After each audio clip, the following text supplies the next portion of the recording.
Nung nagmahal ka na, alam mo na siguro yung pakiramdam na kahit alam mong malapit ng magwakas, subalit pilit ka pa rin kumakapit kahit nasasaktan ka na. Mahirap kasing wakasan ng mga bagay na nagpaligaya sa'yo. Mahirap na muling magtiwala. Pero, gumising ka na. Kasi kung nasasaktan ka na, pakiusap. Palayain mo na ang puso mo. Bumitaw ka na. Kung sugat at kirot na lang ang dulot sa'yo ng dating nagpapangiti sa mga labi mo.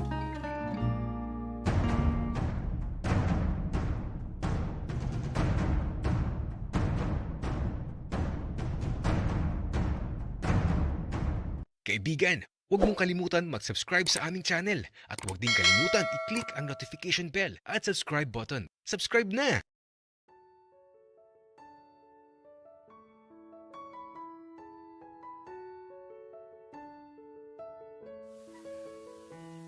Nagtataka talaga ako kung bakit biglang nagkaroon ng malaking lamat ang salamin. Paano nagkalamat yun? Nakakainis naman. Ang ganda pa naman ng salamin na yun. Kaya ito, habang nasa bahay lang ako, kakwentuhan ko lang si Rafael. Masaya talaga siyang kasama. Tapos, nanonood lang kami ng TV. Hindi ko tuloy maramdaman na mag-isa lang ako. Okay na sa akin yung ganito. Yung kasama lang si Rafael. Masaya naman eh. Kahit nga di na siya makabalik sa katawan niya, masaya na akong nandito na lang siya.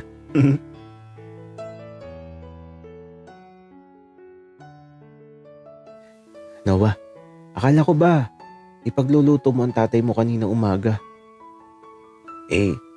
Tanghali ka na gumising. Rafael, babawi na lang ako sa ibang araw. Tsaka, di mo ako ginising.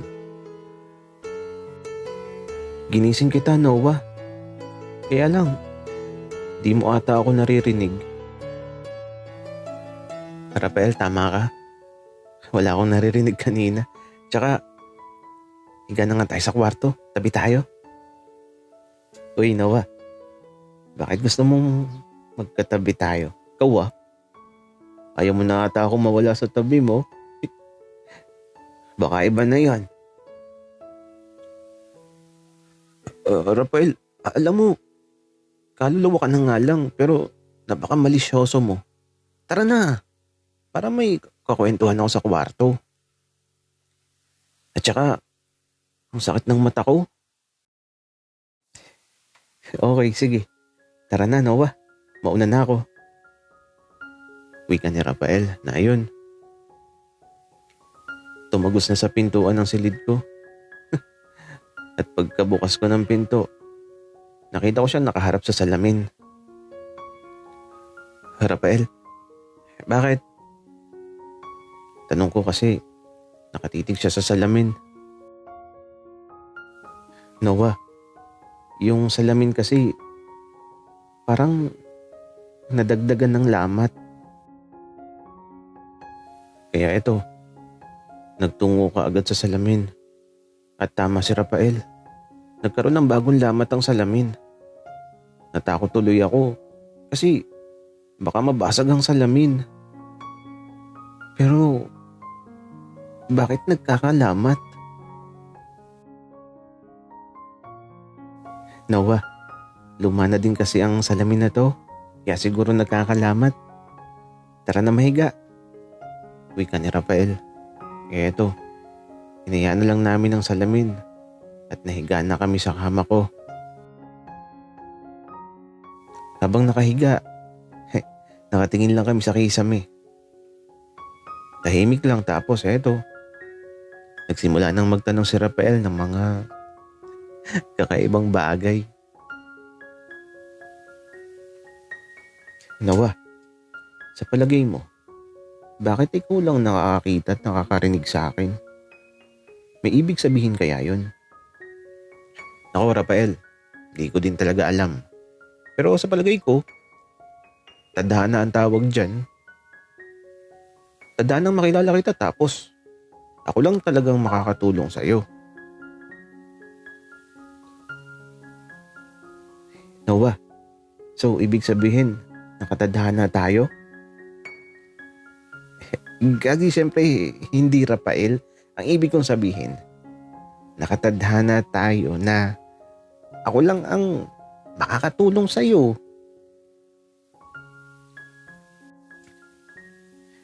Noah, ako, okay lang. Kahit tayo magkatuluyan basta mahanap mo lang ang katawan ko kung nasaan man ako. Rafael, okay ka lang baga? Grabe ka namang mag-isip. Ayoko magkatuluyan tayo, Kadiri. Anong Kadiri doon, Noah? Alam mo, para kasing love story yung nangyayari sa atin. Tapos kunwari, ako si Sleeping Beauty. Tapos, dadating ka at makikita mo akong walang buhay. At ikaw ang gigising sa aking mahimbing na pagtulog sa pamamagitan ng isang halik.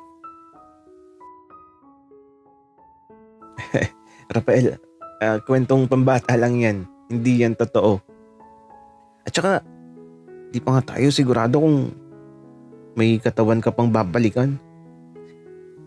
Noah, naniniwala ako na meron pa. Kaya nga please, bilisan na natin paghahanap sa katawan ko. Okay, sige. Pero kanino bang salamin na yan at bakit nasa salamin ka? Ayam ba? Akin yan? Regalo sa akin ng lola kong namayapa na. Paborito ko nga yan kasi ang gwapo ko sa salamin na yan. Wika ni Rafael. Matapos niyang sabihin yun, biglang nagkaroon ng bagong malaking lamat ang salamin. Natakot tuloy ako kasi ang laki ng bagong lamat na halos mahati sa gitna ang salamin.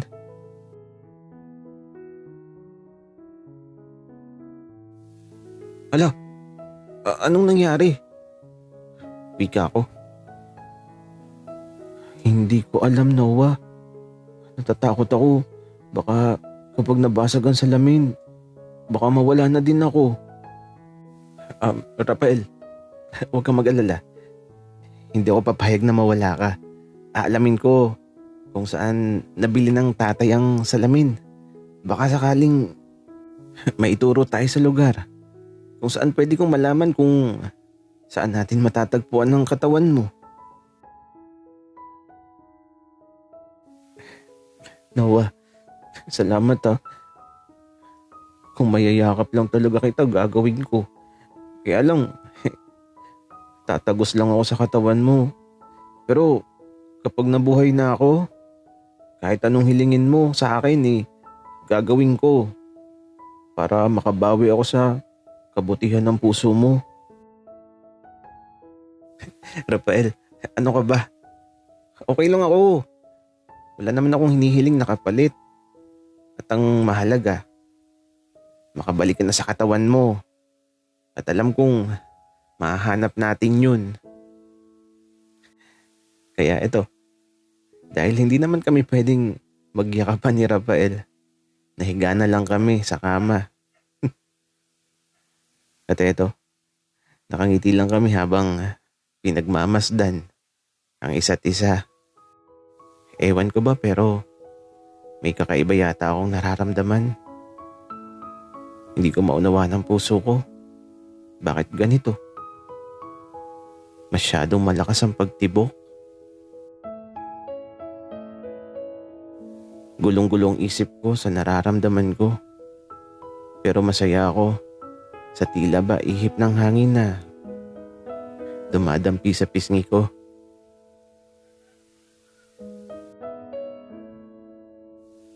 Noah, kapag nakabalik na ako sa katawan ko, jojowain talaga kita sa ayaw at sa gusto mo. Gagi, ayoko. Umayos ka nga, Rafael. Sorry, pero jojowain talaga kita, Noah. I love you. Bigla akong di nakapagsalita dahil sa sinabi ni Rafael. Ewan ko ba? Pero parang kinilig ako. Gagi, ano ba tong nararamdaman ko? Kaya ito, tumalikod ako para di niya makita ang pagngiti ko. Uy, bakit ka nakatalikod, Noah? Kinikilig ka, no? Yari ka talaga sa akin. Jojowain talaga kita. At kahit magtago ka, wala kang ligtas.